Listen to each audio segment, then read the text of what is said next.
Unit 2 political science BA program 5th semester का ये paper है। इसमें आपराधिक न्याय प्रशासन से संबंधित कानून सेकंड यूनिट चैप्टर का नाम है।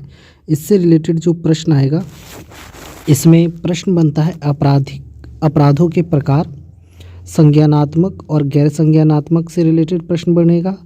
एफआईआर प्रथम सूचना रिपोर्ट से रिलेटेड प्रश्न बनता है। शिकायत, गिरफ्तारी और निरोध से रिलेटेड प्रश्न बनता है। जमानत के प्रकार से रिलेटेड प्रश्न आपका बनता है यूनिट 2 से, ध्यान रखिएगा।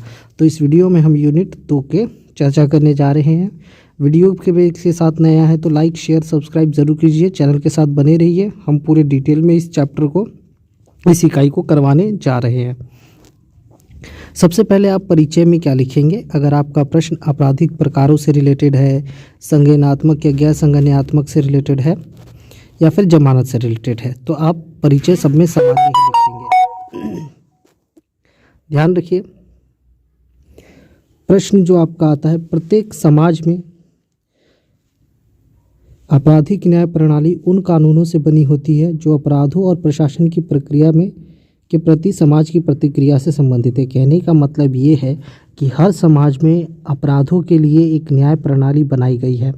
आपराधिक कानूनों का मुख्य उद्देश्य होता है कि समाज में कुछ भी गलत हो, उस गलत को रोकना, समाज में कानून व्यवस्था बनी रहे। ठीक है, इसके अलावा समाज में जो लोग समाज के लिए खतरा है उनको दंडित किया जाए। इसके अलावा जो लोग जिसके साथ अन्याय हो रहा है उसके साथ न्याय किया जाए। इसीलिए ये आपराधिक न्याय और दंड प्रक्रिया बनाई गई हैं। ध्यान रखिएगा, भारत में जो आपराधिक न्याय है वो प्रक्रिया संहिता 1973 यानी सीआरपीसी में कानून प्रक्रिया का निर्धारण किया गया है। कानून का मेन काम है समाज में अनुशासन कायम करना, न्याय प्रशासन कायम करना। दंड संहिता जिसके अंतर्गत दंड को व्याख्या किया गया है, ये ध्यान रखिएगा। इसके अलावा अगर हम बात करें तो आपका आपराधिक अपराधों के प्रकार, आपराधिक अपराधों के प्रकार में सबसे पहला आता है संज्ञेय और गैर संज्ञेय। ध्यान रखिए, संज्ञेय अपराध वो होते हैं जिनमें पुलिस को बिना वारंट के अपराधी को गिरफ्तार करने का अधिकार होता है, यानी बिना वारंट के पुलिस आपको गिरफ्तार कर सकती है, तो ये संज्ञेय अपराध की श्रेणी में है, तभी ऐसा हो सकता है। गैर संज्ञेय में वे अपराध आते हैं जिन्हें, और संज्ञेय में ध्यान रखिए, इन्हें जघन्य भी कहते हैं, मतलब बहुत खतरनाक अपराध हो तो इन्हें संज्ञेय में रखा जाता है। ठीक है, इसके अलावा अगर हम बात करें गैर संज्ञेय में, तो गैर संज्ञेय के मामले धारा 155 में बताया गया है कि जब गिरफ्तार व्यक्ति को, जिसे भी गिरफ्तार किया जा रहा है, अदालत और मजिस्ट्रेट की आज्ञा के बिना गिरफ्तार नहीं किया जा सकता। ठीक है, यानी आपके पास वारंट होना चाहिए तभी आप गिरफ्तार कर सकते हैं। ये आपका गैर संज्ञेय अपराध होते हैं, ऐसे अपराध को। फिर जमानती अपराध और गैर जमानती। जमानती अपराध वो जिनमें आपको जमानत ईजिली मिल जाती है। ठीक है, ऐसे अपराध जो बेसिकली जमानत आपको मिल जाए। और गैर जमानती अपराध वो होते हैं जिनमें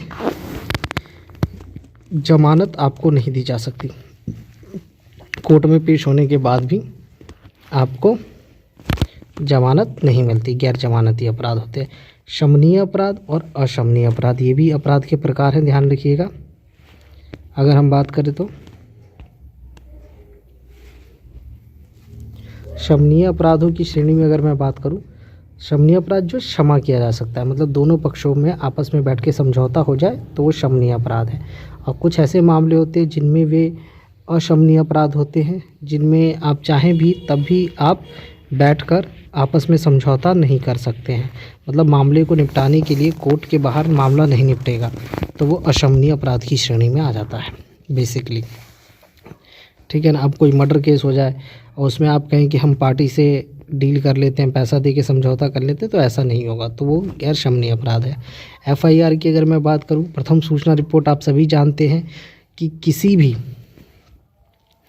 एफआईआर प्रथम सूचना रिपोर्ट, जिसमें आप जानते हैं कि पुलिस द्वारा घटना या जो भी मामला है उसकी संपूर्ण ब्यौरा लिखा जाता है, संपूर्ण जानकारी लिखाई जाती है।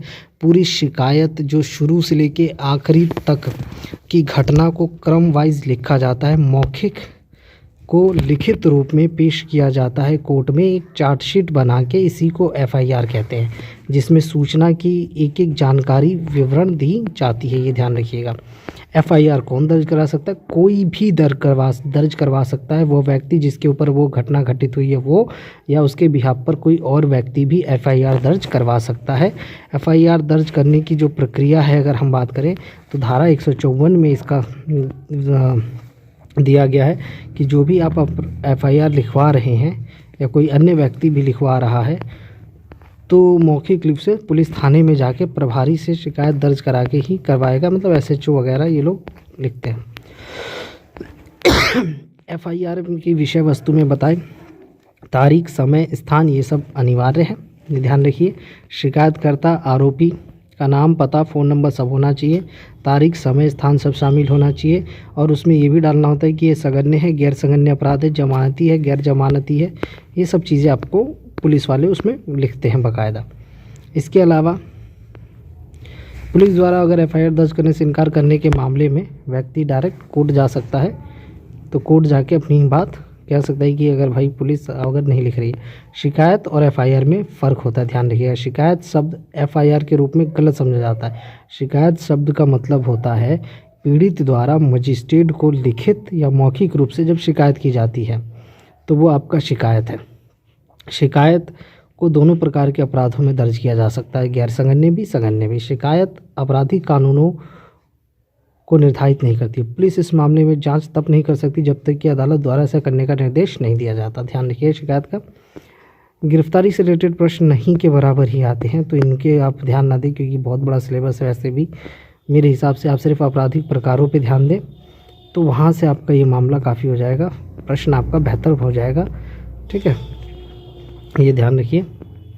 और जमानत से रिलेटेड प्रश्न कर सकते हैं। जमानत किसी भी गिरफ्तार व्यक्ति को हिरासत से लेकर मुकदमे तक की कानूनी रिहाई जमानत में आती है, सशर्त दिया जाता है। जमानत में शर्त होती है तभी व्यक्ति को जमानत दिया जाता है, उसको मानना पड़ता है। जमानत में 3 तरीके की जमानत है। नियमित जमानत होती है कि अपराधों की गिरफ्तारी के बाद पहले से ही हिरासत में रह रहे व्यक्ति को जमानत दी जा सकती है, यानी व्यक्ति जेल में है और तब जाके वो जमानत लेता है। अंतरिम जमानत होता है थोड़े समय या अवधि के लिए लिया जाए। प्रतिशोधी जमानत कि आपको पता है कि आपके ऊपर मुकदमा दायर है या पहले से पुलिस गिरफ्तार करने आ रही है, आप पहले से ही पता है तो आप पहले से ही जमानत ले लेते हैं, बेल लेके बैठे होते हैं, तो ये चीज़ भी होती है।